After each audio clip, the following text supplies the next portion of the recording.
আসসালামু আলাইকুম দর্শক, চলে আসলাম আপনাদের মাঝে নতুন আরো একটি ভিডিও নিয়ে। সাজেক পাহাড়ে কিভাবে খাওয়ার জন্য এবং ব্যবহারিক পানি সংগ্রহ করা হয়। আমাদের এই সাজেক পাহাড়ি অঞ্চলে পাহাড়ি বাঙালি যারাই বসবাস করে সকলেরই কিন্তু একটি মাত্র সমস্যা, সেটা হলো পানির। খাবার পানি এবং ব্যবহারিক পানি সকলেরই কিন্তু সংকট। এই পানি সংগ্রহ করার জন্যই কিন্তু পাহাড়ের বুকে করা হচ্ছে গর্ত।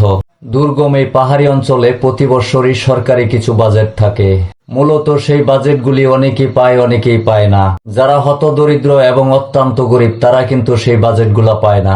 মেম্বার চেয়ারম্যানের মাধ্যমে সরকারি বাজেটগুলা নিতে গেলেও কিছু নগদ অর্থ ব্যয় করতে হয়। অনেকের পক্ষে সম্ভব হয়, অনেকের পক্ষে সম্ভব হয় না। এখন বর্তমান শীত মৌসুম, বিভিন্ন কর্মর পাশাপাশি আমি এই কাজটাও করে থাকি, কন্টাকে নিয়ে থাকি। এটি কোনো সরকারি বাজেট নয়, মালিকানা কাজ করছি। যে যেখান থেকে দেখছেন সকলকে জানাচ্ছি আন্তরিক ভালোবাসা ও অভিনন্দন, লাল গোলাপের শুভেচ্ছা। অনেক কথাই বলেছি, কোনো ভুল ত্রুটি হলে ক্ষমা দৃষ্টিতে দেখবেন। প্রতি সিজনে 50-60টা কাজ করে থাকি, সরকারি বাজেটের কাজ। আমাদের দেশে বর্তমানে অস্থায়ী কোনো সরকার না থাকায় ব্যক্তিগুলো কাজগুলাই করছি। এই কর্মগুলো অনেক রিস্ক এবং ঝুঁকিপূর্ণ হয়ে থাকে, তারপরেও জীবন জীবিকার তাগিদে এই কাজগুলা চালিয়ে যাচ্ছি। সকলেই দোয়া করবেন, আপনাদের দোয়া ও ভালোবাসা প্রয়োজন। এই ফেসবুক প্ল্যাটফর্মে একে অপরকে ভালোবাসা দিয়ে যাবেন, তাহলেই কিন্তু আপনি দ্রুত সফলতা অর্জন করতে পারবেন। ফেসবুক প্ল্যাটফর্মে যারা কাজ করছেন তাদেরকে বলছি, কর্মর পাশাপাশি ফেসবুক প্ল্যাটফর্ম চালিয়ে যান।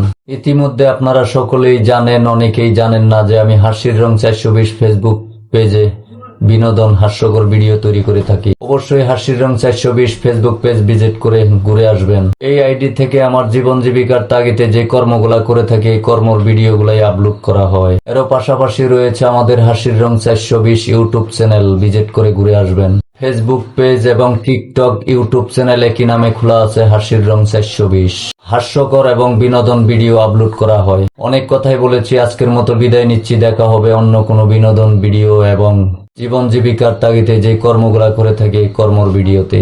সকলেই ভালো থাকবেন, সুস্থ থাকবেন। আল্লাহ হাফেজ।